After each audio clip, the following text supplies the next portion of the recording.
folks? You like blood, violence, freaks of nature? On a stormy Halloween night, 4 young people set out across the back roads of America What's that? It's a hitchhiker. What, should we stop? We can't leave it right here in the rain. in search of a mysterious figure known only as Dr. Satan. You know anything about the legend of Dr. Satan? Yeah, I can show you. Dr. Satan! Ah, Dr. Satan! what they uncovered You ain't seen nothing yet. is the most horrifying and shocking tale of carnage ever seen. Well, I bet you'd stick your head in the fire if I told you could see hell. You seen this girl? Yeah, they want to play Nancy Drew with this local legend that people call Dr. Satan. Stupid kids probably got themselves lost. Let's get out of this nut house.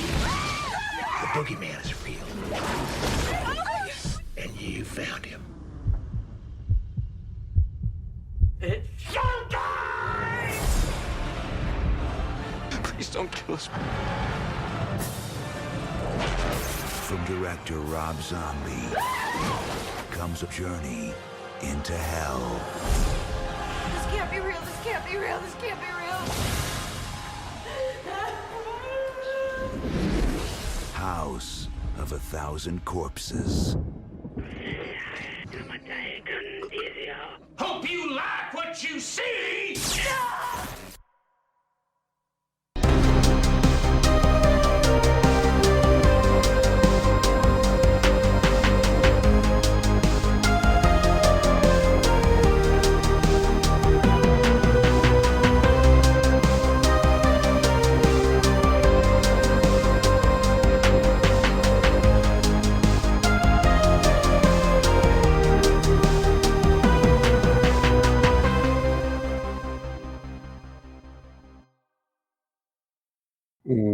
Welcome to They Call This a Movie, testing the strength of friendships one terrible movie at a time. Subscribe to the podcast on iTunes and other podcast services by searching They Call This a Movie, and find us on Twitter and Instagram at TicTamPod. That's TCTAM Pod. Welcome back to They Call This a Movie. This is Anthony Delvecchio. With me, as always, is Dan Aquino and Mark Myers. Say hello, gentlemen. Hey, friends. Hello, everyone. I'm glad we have the full group this week, because as I think I partially mentioned last week, I absolutely love this time of year because it's more where I can sit back and listen to you guys have debates on horror movies, and it educates me, and and I get to learn some new things about movies that I probably would have never seen on my own. And I did desperately miss Dan's opinions last week, so I'm glad that he is back. Thank you. I appreciate that. Yeah, I'm very happy to finally get into October and into the horror movies. It's been a weird October, but yeah, I'm excited. Yeah, it has been a weird October. Not one for the books, I'll say, but we're here talking about horror movies, and we're not talking about a movie that should be one for the books either. This week was Dan's pick, right, Dan? It was. So why don't you tell us which movie we watched this week? Absolutely. So, getting back into the horror foray here, I picked a good one. I picked a good one to come back. So this was an interesting pick. It was kind of last minute, and we were all together at Comic-Con recently and going over the schedule for the rest of the Halloween season. And the movie that I had picked before, we all kind of agreed, it didn't sound very interesting. Probably wasn't something we really wanted to see. So we called an audible, and one of the things I first saw was Rob Zombie's directorial debut, House of 1,000 Corpses from 2003. And yeah, this movie I had seen, I was in high school at the time, so I saw this with a friend of mine, and he was a very big gore hound, my buddy, and he said, I've heard this movie is super gory, it's terrifying, it's one of the scariest movies ever made. And I remember watching it and just really, I was doing one of those things where you're being a good friend, like, oh yeah, no, this is great, and just trying to, help your friend out and make him feel as if he made a good choice. But I was bored to tears when I first saw this movie. And all these years later, not much has changed. I think I'm seeing it in a new light, though, where I was trying to, we're trying to study the movie, pick it apart a little bit, and even with a careful eye, I'm more confused now seeing this movie than I was when I was, what was I, 15 at the time when this came out. So I I I don't like this movie. I'll get that right off the bat. I don't really like Rob Zombie as a director. As a musician, he's fine, and it seems to me he just he has this vision, but he doesn't know how to accurately depict his vision.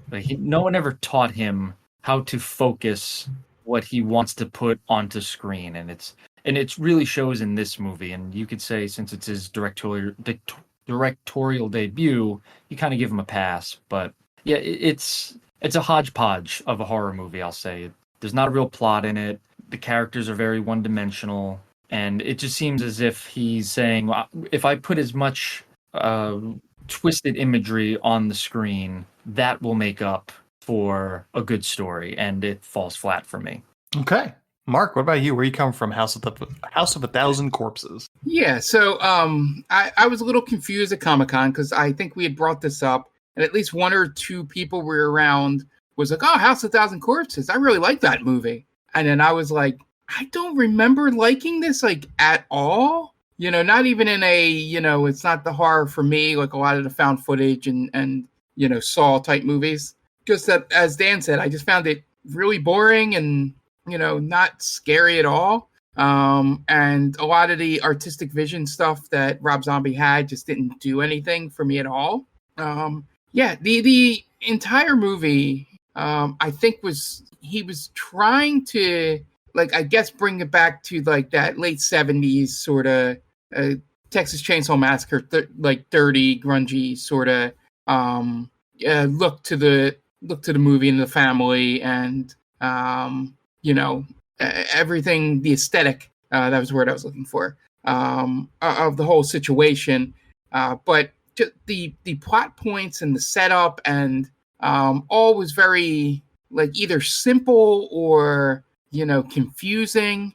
That whole the whole thing with the cheerleaders being there, and then everybody's downstairs but they can't hear the cheerleaders upstairs. There was no real explanation for that, unless that's supposed to be a different house, which they didn't really explain well, or a different part of the house. And it was just all like it's like the thing we've said with other movies in the past, is that he seemed to have a lot of like set pieces, that he really wanted to have in this movie, but just couldn't find a way to connect it all into a reasonable horror movie. And he made it not as campy as he thought he was making it, if he was even trying to do camp, for some parts. And then the fact that I've never wanted a person to die more in a horror movie than Chris Hardwick's character. It was just right from the beginning, I'm like, this man needs to die. And then, yeah, even the deaths were confusing, and people died off camera and things like that. And yeah, I just don't get this movie. I didn't like it from the beginning. I am a fan of Devil's Rejects, which I think is technically the next one in the series. And the ending to this, where nobody in the family, really anything happens and to them, and the bad guys essentially win in the end, bothered me, in the sense of, if you're doing these horror movies, either if everybody's going to survive on one side, then the girl needs to escape. But yeah, it's just confusing, a mess. All those cut-ins and the different filters and stuff like that just didn't vibe with me at all. But Walter Goggins is in it, so for as long as he's in it, that's probably the best part of the movie. Okay. Yeah. As for me, I've watched this once before. I think in 2020, it was during the pandemic. And yeah, I don't know who I hate more, Chris Hardwick or Sherri Moon Zombie. She's doing like if Leslie Mann was a bratty child sort of impression. Those are the vibes I was getting from it. And it's just grating. I know people, every time he casts his wife in a role, everybody always talks about it. and this is the first one. So this is the worst one. It's really bad. He should have learned. Like, Yeah. because she's bad in this. She's insufferable. But Chris Hardwick is too. There's nothing more annoying in a horror movie than the funny guy. Because they're seldomly funny. Yeah. And he's just like, ugh, I don't know. The more I see of Chris Hardwick, the more I dislike him. Really, more than anything. Just in general. Yeah. You don't really see him around anymore, so you're in luck. Yeah. It's funny you brought up Sherri Moon Zombie, and Rob Zombie has his core list of characters or his actors, right? He has Bill Moseley, Sherri Moon Zombie, Sid Haig, among others. And I kept thinking, I was like, this is like how Adam Sandler has his core group of buddies, but somehow worse. Yeah, definitely. As I was texting you guys off podcast, I don't. Dr. Satan is such a big part of this, and I kept thinking that every person in the third act was Dr. Satan until we just ran and met another person in the third act. So there's she's in like a hole, and she meets a whole bunch of people in a cave. I'm like, oh, is that Dr. Satan? No, it's just some guy. And then she sees who I guess was Dr. Satan, was like an animatronic Nazi doctor, maybe? It's not really explained. Yeah. And then there's a hulking dude that comes in after, and I'm like, oh, wait, is that Dr. Satan? And it's not. It ends up being that animatronic guy. It should have just been Bill Moseley. Bill Moseley should have just been Dr. Satan. I thought that's what it was at first. Because then he's got that whole costume change where he puts on the red jacket and like the face paint at the end, and you think, oh, this is his final form or something like that. But no, is that what is that ceremony for? I don't know. There's a lot of things in this. That's really all this is just things that happen.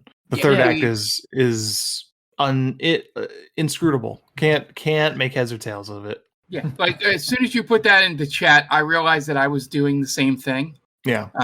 With the everybody that popped up, I'm like, oh, I wonder if that's Dr. Satan. It just as soon as you said it, it clicked in my head. I was like, oh shit, probably that's what I was doing because nothing else was really interesting in the third act. Yeah. The movie takes such an abrupt turn because for 2/3 of the movie, even almost the entire movie, except for the last maybe 10 minutes. It's spent in the family's house on the farm. Mm-hmm. And then all of a sudden the end set piece is in that weird cave. Yeah. It's never hinted at. It's never shown prior to it. So it's such a whiplash because everything is based in reality up until that point. You have the cannibalistic family, Mother Firefly, Otis, and Baby Firefly with Tiny, and they're just these hillbilly monsters essentially. But it's reality; it's real. But then they shove Chris Hardwick and Denise. I forget which. These characters are just so one-dimensional. I don't remember. I just know Chris Hardwick and Rainn Wilson. Really, I couldn't tell the two girls apart. Yeah, they're both brunettes, same height, pretty much. Yeah, and then all of a sudden it just throws us into this twisted world. I wish they would have established that earlier. Sure. Yeah. I mean, is that supposed to be the dead tree or Dr. Satan's tree or something like that? I have no Whatever idea. they're supposed to be looking for at the beginning. Yeah, the tree where he was hung or something, and then the body wasn't there. Yeah. Or something. Is there a tree? I don't even remember seeing a tree. No, it was like an underground cave system, so I don't know. Yeah, maybe it was near a tree. Maybe. Yeah, they showed a tree at one point in one of those weird, watercolored flashbacks or whatever they were. Yeah, that was an aesthetic that I could have done without. The whole music video sort of bullshit that he was trying to do, which I appreciate that he's trying to do something to make this seem, put his stamp on it, but it doesn't work. And I think in the trivia it actually says that he isn't actually a big fan of this movie. He feels like he made a lot of mistakes with it, which I agree. Yeah. It's good that he can step back and see that. Yeah. Instead of saying like through rose-colored lenses, and like, oh, it was my first time, and it holds a special place in my heart. It was like, no, that was a piece of shit. Yeah, yeah. It's like random shit. Like the whole scene, bringing the cops in wound up being completely useless, Yeah. including Walton Goggins. And then there's that whole shot of like right before just Walton Goggins gets shot. It's a crane shot that just a freeze frame. Yeah. for no reason. Mhm. It's like 30 seconds too long. Yeah. Yeah, they really linger on that crane shot. And you're just like, all right, do it. Hurry, please. It felt like a lot of it was to pad out the runtime. Yeah, I don't know why. It's just I don't know why for that particular shot. It seems weird. It seems like you're gonna get surprised at the end of this scene at this shot, but what you think is gonna happen exactly happens, and and with very little fanfare. It just happens almost in slow motion. Yeah, you don't even get a scene where Walton Goggins is like pleading for his life or being defiant, right? Like, if you're gonna do it already, kind of thing. Yeah, it's just them standing there. Yep, it's weird. Yeah, I agree with Mark. I think Zombie not hit it out of the park, but he did markedly better on Devil's Rejects, because you follow 3 characters and you can kind of like they grow. Like, you have a character arc there. There's no character arcs in this movie. No. And the worst part is you don't have anyone to root for. That's right. Yeah, you certainly don't root for the 4 kids, right? Rainn Wilson, Chris Hardwick, and the 2 women, because they're just insufferable idiots. Yeah, they're terribly unlikable. Yeah, and the whole plot of the movie kind of revolves around Wilson and Hardwick being dumb, right? Yeah.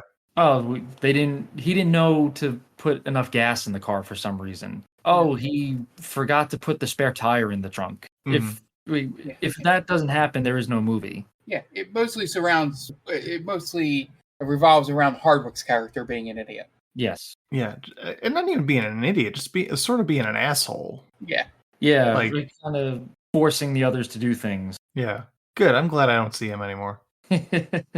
And there's some just weird scenes in this, and obviously that's what Zombie was kind of going for. But you have the scene where Grandpa Hugo is doing like a stand-up bit, and he's talking about going down on your mother, and Hardwick is dying laughing in this. Yeah.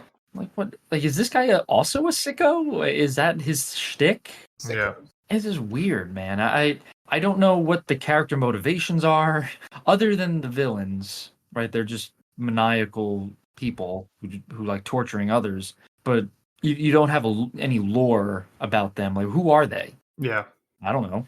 Yeah, and what is their relation to Dr. Satan? Right. Yeah, because they know a lot about him, they say. Yeah. At the dinner scene, like, oh, everyone's asking about Dr. Satan, Dr. Satan. You're better off leaving well enough alone. And then the grandpa, wow, why don't you tell him, blah, blah, blah. But no one says anything about Dr. Satan. So it almost seemed like a character filler. Like, oh, we'll get to him eventually, and they just never get to him. Yeah. Yeah. And then, like, Captain Spaulding is in this movie for no reason. Yeah, I think he's supposed to be kind of like your gateway to it, right? Yeah. To me, Sid Haig was probably the best part of the movie, because he's hamming it up. Yeah. But again, in the relation to the Firefly family, and if you keep it just with this movie, who knows what their relation is to each other? Right. Yeah, because at the spoiler alert, at the end, the one girl survives the maze and the tunnels and gets picked up by Captain Spaulding, and for some reason, Bill Moseley's character is in the back seat. Yeah. I don't know why. It's never said, but yeah, if you go to the next movie, Devil's Rejects, it's shown that they're pretty much a family. I think maybe it's a retcon where Captain Spaulding is the father to Otis and Sherri Moon's character. Right. But maybe. Yeah, I don't know. Yep. I don't know. There's a great way to put it for this movie. Yeah. So, House of a Thousand Corpses from 2002 is directed by Rob Zombie. You know him. I don't need to go through it.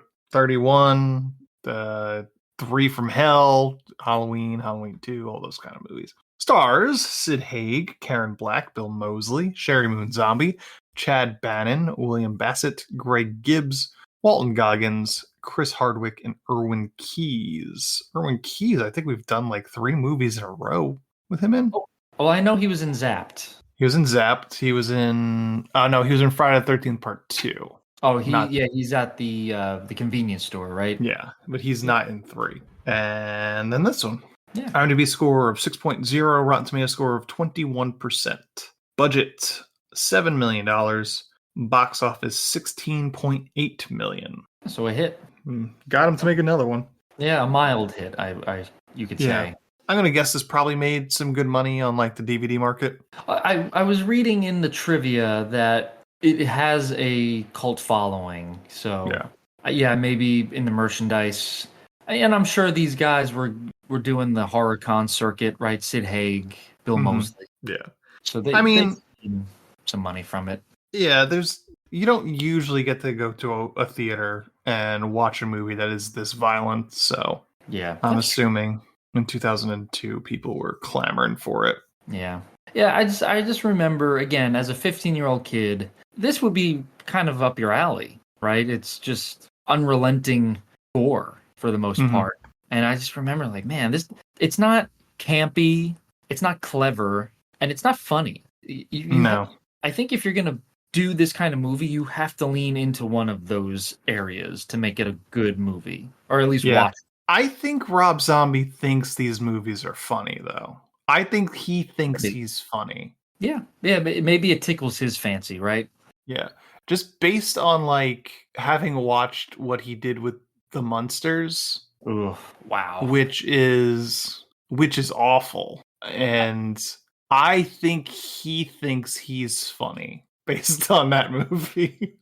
I was thinking while watching this movie, this is bad, but The Munsters is far worse. Oh, 100%. I don't know who that movie is made for. I think for still him. To this day.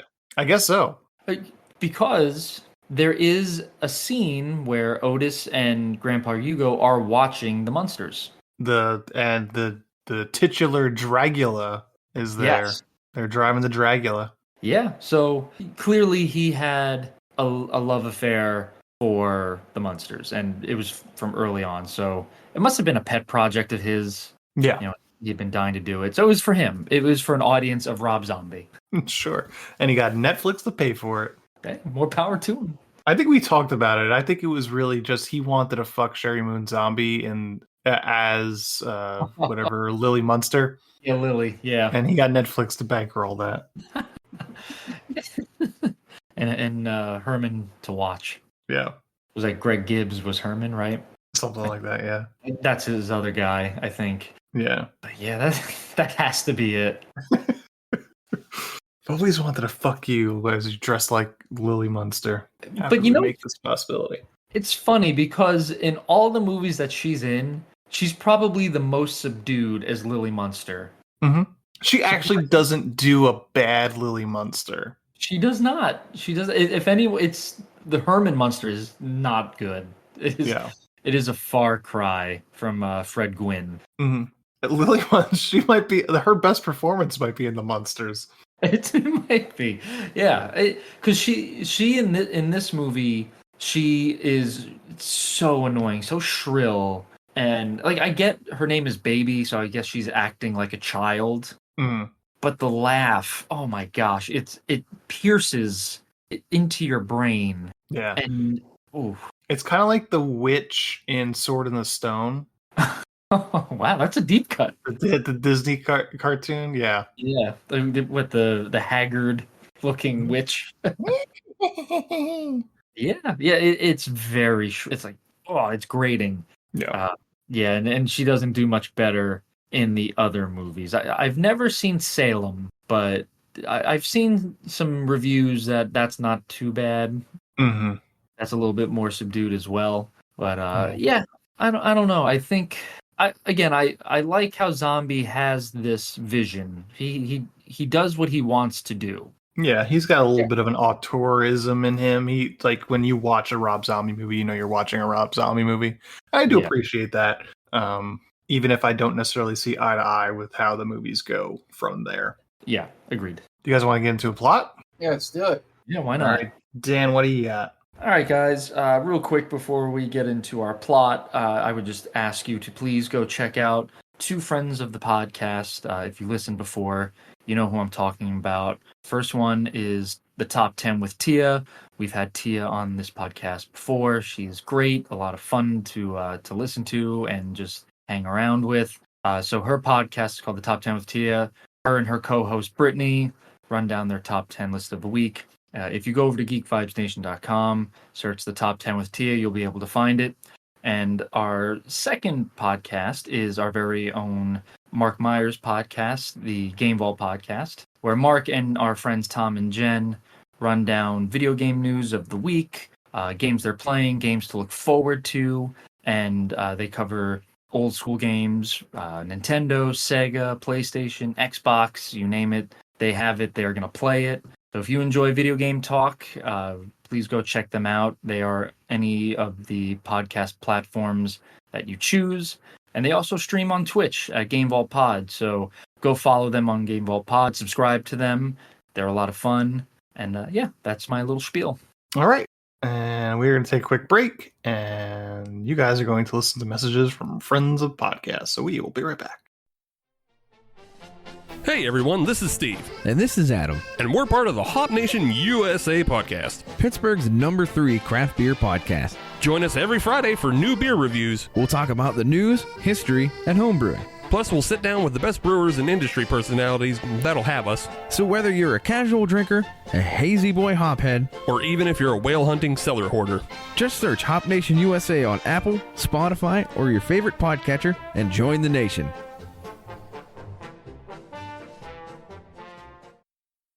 Oh hi, didn't see you there. It's me, George, from the best little horror house in Philly, the show where we talk about the best horror movie ever made, according to our guest at least. We've talked about groundbreaking classics like Texas Chainsaw Massacre and Alien, but we've also got a lot of great ones coming up, including some very fun guests like Len Kabaczynski of Swamp Zombies and Red Letter Media fame, Caroline Williams, the star of Texas Chainsaw Massacre 2, and Chase Williamson from John Dies at the End. So make sure you're subscribed to the best little horror house in Philly, and I'll see you boils and ghouls over there.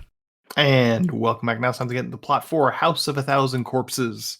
And this plot is the synopsis from IMDb. So there's going to be a lot of things here that I did a quick scan of this. There's going to be information here that I had no idea about. So here we go.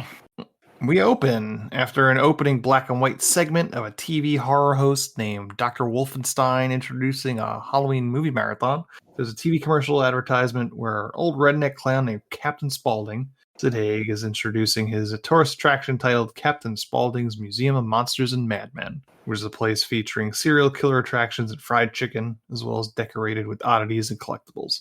I would not eat any chicken from this place at all. Yeah, it's gross. There's no way you're not getting salmonella. That's all I'm saying. Nope. The tour comes with a free bag of chicken, so that just tells you how much he thinks his chicken is worth. Yeah, and it's just like under the counter, I suppose. Yeah, just pulls it out of nowhere. Yeah, that shit's been sitting out. What an odd pairing as well. Gasoline and chicken. Yeah. Who does that? Captain Spaulding, apparently. Apparently. It's a rundown gas station out in the middle of nowhere near a small Texas town of Rugsville. It's October 30th, 1977. Local sheriff is filling up his car while feeding his pet dogs fried chicken wings. Inside, Captain Spaulding's having a conversation with an old, decrepit local man named Stucky over a topless autograph photo of June Wilkinson about the local simpleton who works down the road. Yeah, by the way, the being reminded of the date when I looked stuff up made me a bunch of criticisms I had about this movie completely went out the window. I had thought it was like current day for most of the movie. Okay. So you're like, why doesn't everybody using cell phones? Exactly. Yeah. I was like, where's the excuse for them not having cell phones? Yeah, you got to have it now, right? Yeah. When Stucky goes to the nearby restroom, two masked thugs break into the gas station museum, who for some reason thought it was a good idea to rob a store, obviously run by psychopaths. As the two men hold Stucky and Spaulding at gunpoint, tough-talking lead thug named Killer Carl demands that Spaulding hand over the cash register, while the other thug, whom is clearly mentally challenged, wow, synopsis, Yeah. Hold Stucky back. Let's count that back in, and you can redo that line. I had, real quick, I had that written down. Like, this movie does not hold up by today's standards.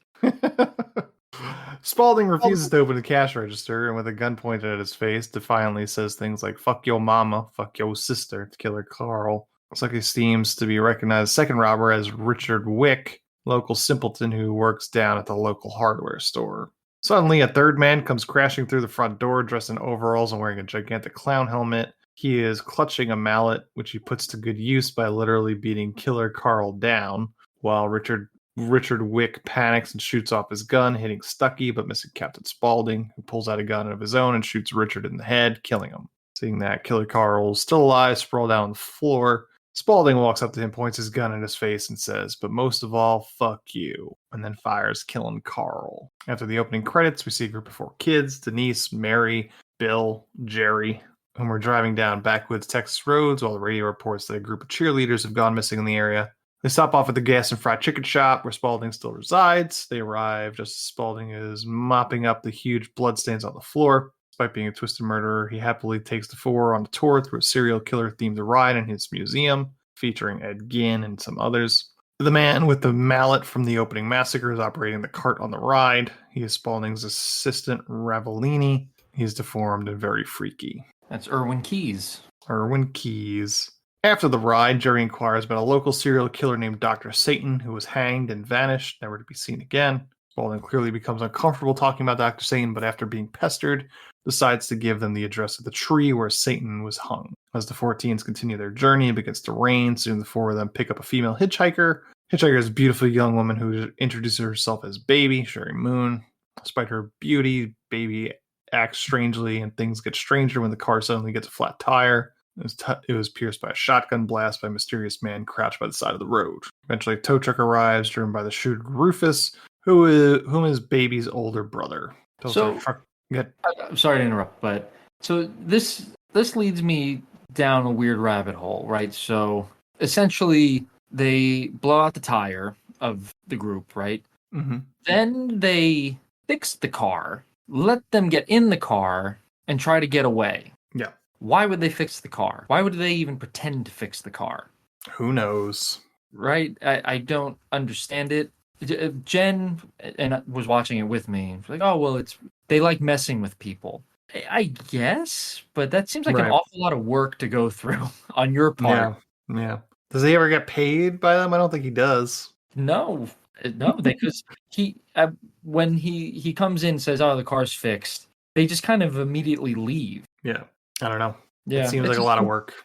It does, right? Like, oh, I'm gonna go tow the car, get a spare part, put the spare part on the car, bring the car back to you, let you leave, jump you, and bring you back. Yeah. Yeah, man, I guess you really like to work for it. Yeah, right. He needs to stay fresh. Yeah, that's the only way they can get hard, I guess. Like, I need to know that we did something good and then killed them. Yeah. So he tows their truck to this house, a large creepy home with scarecrows and mangled baby dolls. While Rufus works on the car, the 4 teens are introduced to another member of the clan, Mother Firefly, played by Karen Black. She's the mother of the household. The 4 are coerced into having dinner with a bunch and are introduced to the hideously deformed 7-foot-tall Tiny, who wears a mask because Mother Firefly claims that he was burned in a terrible fire started by her former husband, Earl. Also introducing himself as the surly, foul-mouthed Grandpa Hugo, my 3rd least favorite character. Yep. Yeah, he's disgusting. And I guess he's supposed to be, but it's just still, it's very annoying. It's more annoying, disgusting. Yeah, like I don't need to see an old man just like with food all over his face. It's like, all right, it's like low-hanging fruit here. Come on. That's true too. Yeah, as Mark alluded to at the beginning, this movie is like desperately wants to be Texas Chainsaw Massacre. Yeah, even right down to the hitchhiker. Yeah. That kicks everything off. I mean, Bill Moseley is in Texas Chainsaw Massacre 2, so. Oh, there you go. So he probably took motivation from that movie. Another movie that I dislike because it's obnoxious. That seems to be a motif for him. Yeah. He seems to be in annoying movies. While the uncomfortable dinner takes place in an upstairs bedroom, a family member named Otis, Bill Moseley is ranting at and torturing the 5 missing cheerleaders from the radio transmission. Then goes downstairs and joins family dinner where he talks with the 4 creeped out teens about the legend of Dr. Satan and their curiosity about the case. Family then puts on a painfully strange Halloween show for the group, starting with Grandpa Joe giving a foul-mouthed comedy routine, which only Jerry finds funny. No one knows why. Baby comes out on stage lip-syncing to a 40s pop song. Show ends badly when Mary starts a fight with Baby when she starts flirting with Bill. Baby then comes after Mary with a pocket knife while Mother Firefly is barely able to hold her back. Just fighting over Rainn Wilson, of all people. Yeah. And pre-Dwight Rainn Wilson. Maybe I was gonna say maybe she knows what's gonna happen. He's gonna blow up on the office, and she wants to get in on the ground level. Yeah, it's like we're not even talking about Roy here. Yeah, right. We're talking about Dwight. Yeah. Fortunately, Rufus arrives and announces that he has fixed the car, and the 4 teenagers immediately drive out of harm's way. While Bill drives the car away, 2 of the scarecrows surrounding the driveway come alive. It's actually Otis and Tiny. They begin beating Bill and Jerry and smashing up the car. All 4 are taken hostage again. Again, that's a lot of work to dress yourself up and position yourself where the scarecrows are. Mm-hmm. It is very complicated of a plot or a plan, right? Texas Chainsaw Massacre, it's just like, I'm putting you on these goddamn meat hooks. Yeah. And then we're going to eat you for dinner. Yeah, pretty simple. Yeah, straight and to the point. Mm-hmm. Our lumbering menace is going to beat you over the head with a mallet. Yeah. And that's it. We're not going to let you run around, really. Yeah. Straight into very direct. Yes. The 4 teens are held captive in various rooms in the house, and the family subjects them to unspeakable acts of mental and physical torture. Bill's the first to die when he's completely mutilated beyond recognition by Otis, who refers to his corpse as Fish Boy.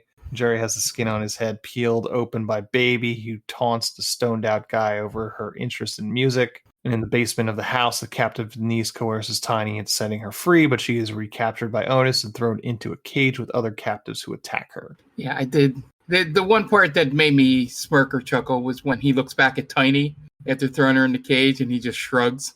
Mm. Just like, I don't know. Yeah. Who were the people in the cage? They were other captives? Probably the cheerleaders. I don't think they were. I think they were men. Oh, they were men? Okay. I think there was at least a man, one man. I just assumed it was the cheerleaders. Yeah. Cheerleaders are upstairs, supposedly. That's I don't weird. know. I don't even know why we have the cheerleaders in this movie. No. Yeah, that's a good point. There's just more brunettes that I couldn't tell apart from the 2 that were with Rainn Wilson and Chris Hardwick. Only one serves a purpose, and that's to be in the trunk of the car when it's found. And I didn't even realize that was a cheerleader. I thought it was one of the girls. Yeah, I don't know why you needed that part. There's too many people in this movie. There are, and they all look alike. Yeah. Well, meanwhile, Denise's father, Don, becomes worried about his daughter when she doesn't phone the next morning. He drives out to the small town where Denise phoned from previous night and enlists the help of 2 local state troopers, Wydell and Naish played by Walton Goggins, and the 3 of them head to where the kids were last seen. The trio arrive at Spaulding's museum to question him about Denise and her friends. After putting up with Spaulding's antics and on-liners for a few moments, tells the 2 policemen where he sent the kids. On the way, the 3 of them find Denise's car with the dead body of one of the murdered cheerleaders in the trunk. And after having the local sheriff tow away the car to the crime lab, Wydell, Naish, and Don arrive at the Firefly house to question the owners of the whereabouts of the missing kids.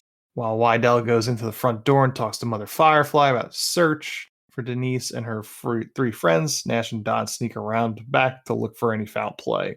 They come upon a locked tool shed. Nash breaks down the door and finds a horrific sight. The tortured but still living Mary is tied to the ceiling, and she writhes around in terror. Surrounding her are all the dead and mangled bodies of the missing cheerleaders. Over the song I Remember You by Slim Whitman, both Nash and Don flip out and go into shock, generally losing their sanity from the horrible sight. Inside the house, Wydell hears the screams from his men and rises out of his chair, but Mother Firefly suddenly pulls out a gun and shoots Wydell through the neck, killing him. That's not actually accurate. Nash calls him on the walkie. Yes. Which doesn't seem like that was a good idea if they knew he was going to be in the house. Yeah, right, because you know that you're in hostile territory now. Yeah. Why would you freak out over the walkie? Mm-hmm. Then Otis walks into the backyard with the gun blazing away, hitting Don in the back as he attempts to run, who then falls dead into a muddy pool of water. Terrified Nash drops his gun and holds his hands up high while Otis walks up to him and points his .45 caliber gun to his forehead. Suddenly, the movie goes silent and holds on the two men for a long moment until Otis finally fires, killing Nash instantly. Yep, it was a really long time for no reason. I wanted to go back and time it. Probably a minute, right? I'd say it's probably 30 seconds. Like, in terms of, like, when it wears at its welcome. Yes. Like, when he should have fired, it's probably about 30 seconds. Yeah. After that. And it's weird, because the entire movie, Bill Moseley's character doesn't shut up. He's constantly saying these weird, weird anecdotes, and how he's a creator, and he's trying to free his mind from certain things. So it's almost like he has this weird philosophy. Mm-hmm. And then in this moment, he's just quiet, where he could have been saying something to Walton Goggins. That's fair. Yeah. The Firefly family then decides to just hold a massive ritual. Otis skins Don and wears his flesh like a full body cast. Rufus drives around wildly in Wydell's police car. After getting drunk, Baby goes out and buys liquor from a man named G. Uber, who runs the local liquor store. Otis dresses up in full satanic clothing, as do the rest, and they dress up Jerry, Mary, and Denise in bunny costumes. After arriving at a remote clearing, Mary escapes and runs, but Baby chases her down and brutally stabs her to death in the graveyard, where the family has buried hundreds of victims over the years of killing. Maybe even thousands. Ooh. House of 1,000 corpses. And this was the moment when I, completely was done with Sherri Zombie. The laugh here. The giggling. The giggling. I was like... And it's telling the story that doesn't make a fucking sense. Yeah. It's like, all right, I gave you a benefit of the doubt for a little bit, but no, I'm done. For a little bit. That was the entire movie, Mark. Yeah. There's like 10 minutes left in this movie at this point. Yeah. You have a really... out. I got the patience of a saint, as some would say. You think she's hot. It goes a long way sometimes. I'll let it slide. I was hoping there would be a line in the movie where, like, like the final person, like, we've buried 999 bodies in this here cemetery. Got room for one more. That would have been good. Yeah, right. Make it mean something, because who knows how many? I guess we're to assume it's 1,000, but right. I don't know. Could have been their hot tub time machine moment. Right. Yeah, give us a little something here. Just like, what's the significance of the House of 1,000 Corpses? Yeah. What is the House of 1,000 Corpses? Yeah, I don't know. Is it the house or is it the tunnel? Yeah, quit bad math on the house. What do you got against the house? Denise and Jerry are put in a coffin alive and lowered into an underground, well-lit cavern. Suddenly, the coffin is open and demonic-like figures leap out of the water, grabbing Jerry and pulling him away. More underground freaks come out and rip Denise's bunny suit off. Denise wanders around underground until she comes upon a room. Inside is a bunch of surgery patients, and Dr. Satan is finally revealed as a pus-vomiting demon cyborg. Dr. Satan is currently operating on Jerry's exposed brain, which seems to finally kill him. So does Dr. Satan work for the Firefly family? They work for him? Again, never explained. Yeah. What's the hierarchy here? It's not even something that are they appeasing Dr. Satan? I don't know. It's almost like if we give him bodies, he leaves us alone. I mean, he's like it is weird that he's also a cyborg. Like, is he supernatural? He kind of looks like the doctor from Nightmare Before Christmas. A little bit. Yeah. Yeah. Again, what are his... We know a little bit of his backstory. Like, he was a doctor, and they hanged him. But what is he? Yeah. Is he a man? Is he not a man? Is he a monster? No idea. Yeah, Why are these cyborgs? Why are there cyborgs in this movie? I don't know. Right.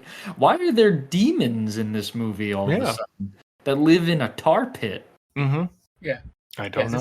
This is where all the ideas that looked good on paper to him, he filmed and then couldn't figure out how to put it all together. Yeah. Yes. This is like episode 9 through 13 of any season of American Horror Story.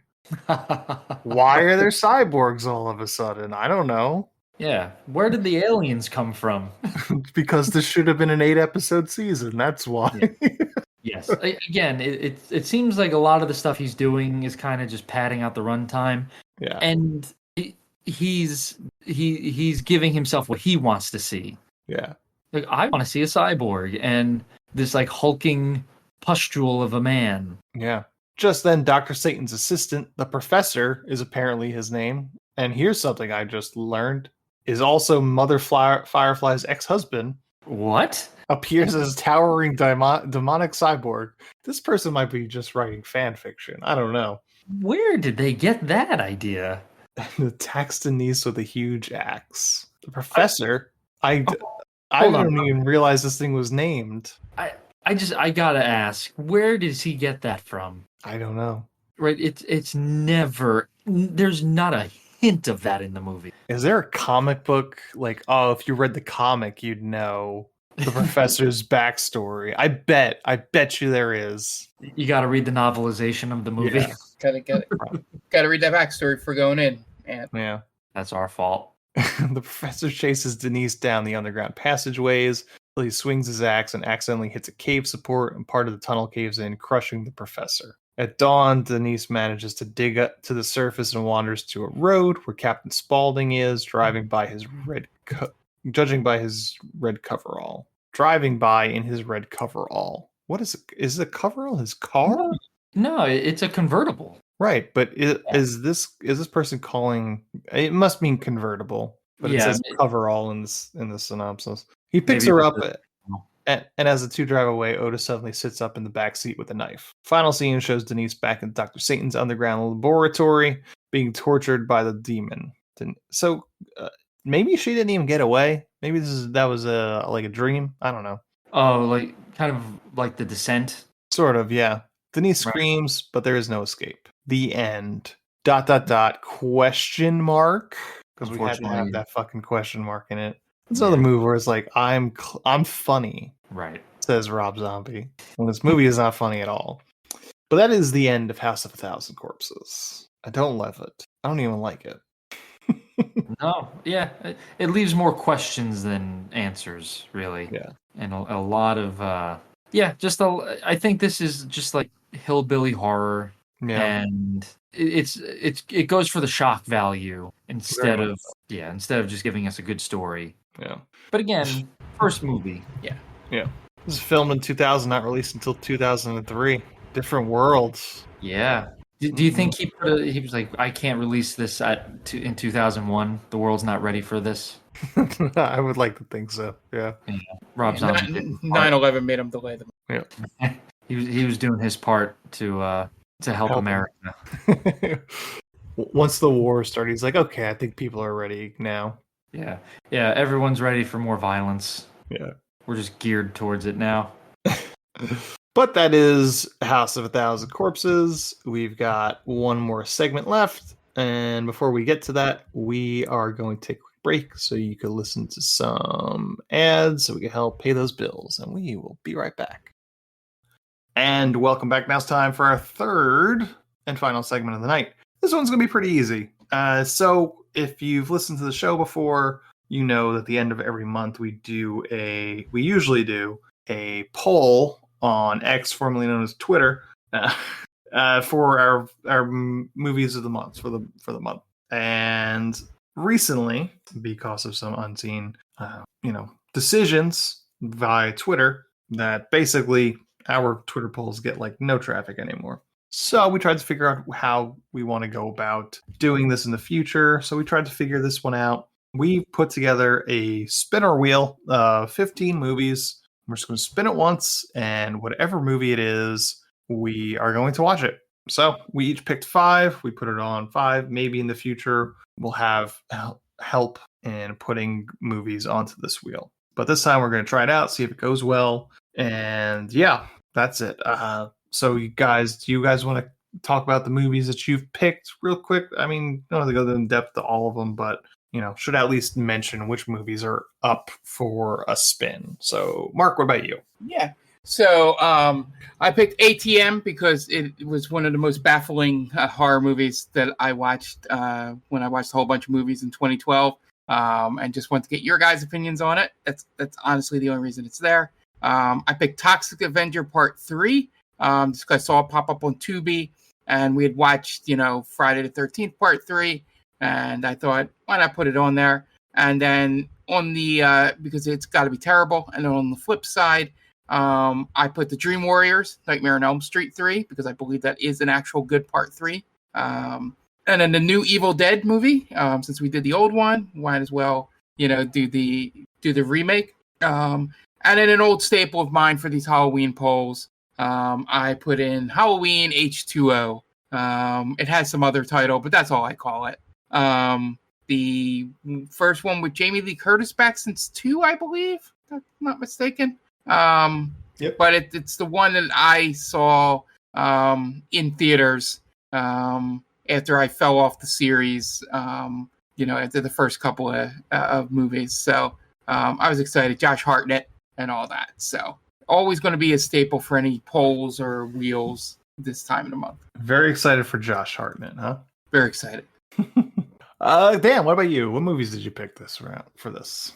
So, in no reason really why I picked these movies, except for one, which is 13 Ghosts, because my wife likes that movie and she asked me to put it on there. So Tony Shalhoub, yeah, and Shannon Elizabeth, I believe, one of my early crushes in my teen years. So I put 13 Ghosts on there.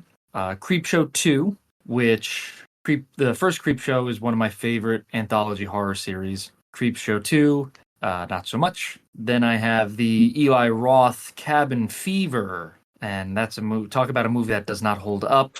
That's certainly up there. Next, I have Spookies, and Spookies is a notoriously bad horror movie, bad B movie. It's one of those. Apparently, there was a couple of directors, and the movie kind of just goes in weird paths. So I want to check that out. And lastly, I have The Suckling, which was on Red Letter Media, and it looked atrocious. And it's about this fetus that winds up in the sewer, and it's basically like Teenage Mutant Ninja Turtles, but with a fetus instead. Very and nice. Yeah, so it's disgusting. The monster looks weird, and it looks like a lot of fun. So I put that on there. Okay.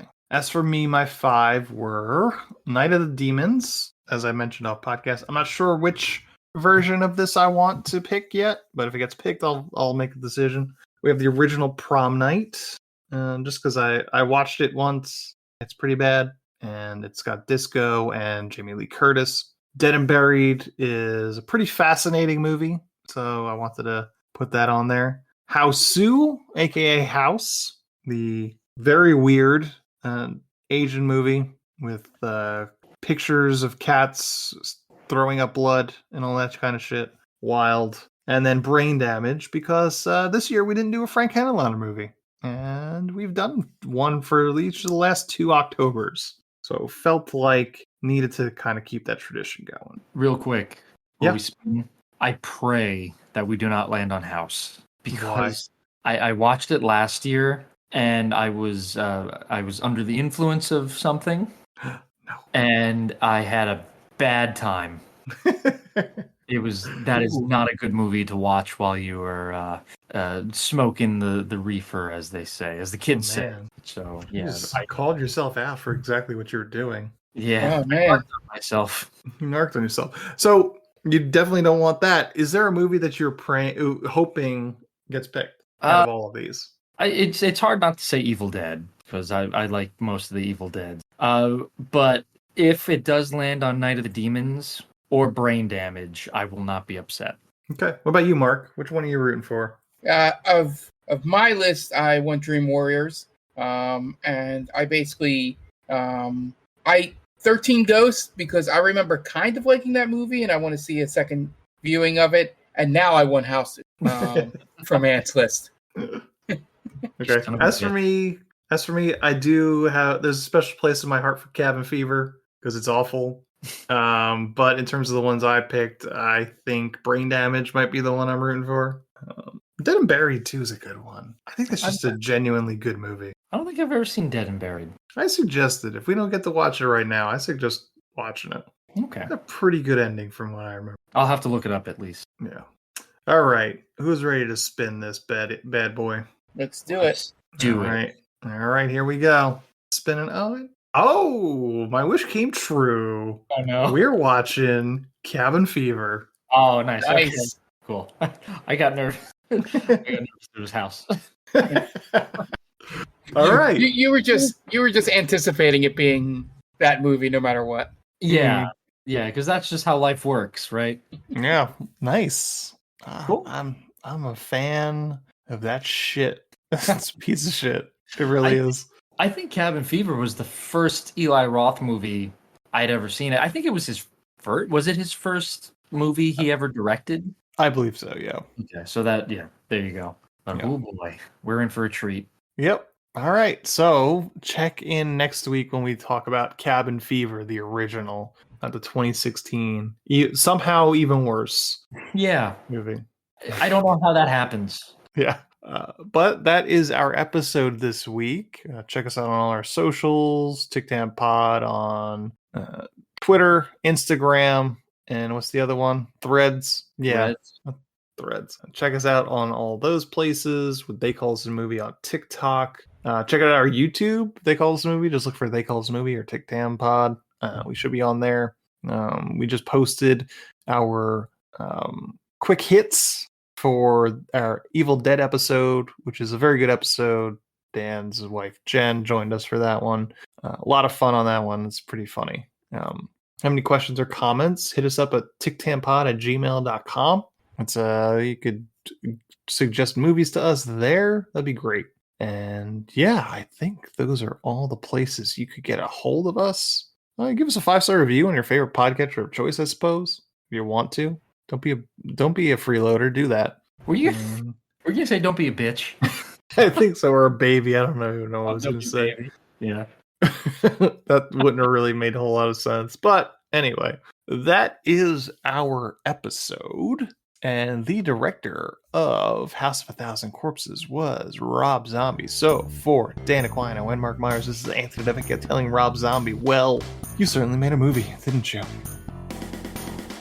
Thanks for listening to They Called Us a Movie. Subscribe to us wherever you get your podcasts, and be sure to check us out on Twitter and Instagram at TicTamPod. That's TCTAM Pod. You can also check us out on TikTok at They Called Us a Movie.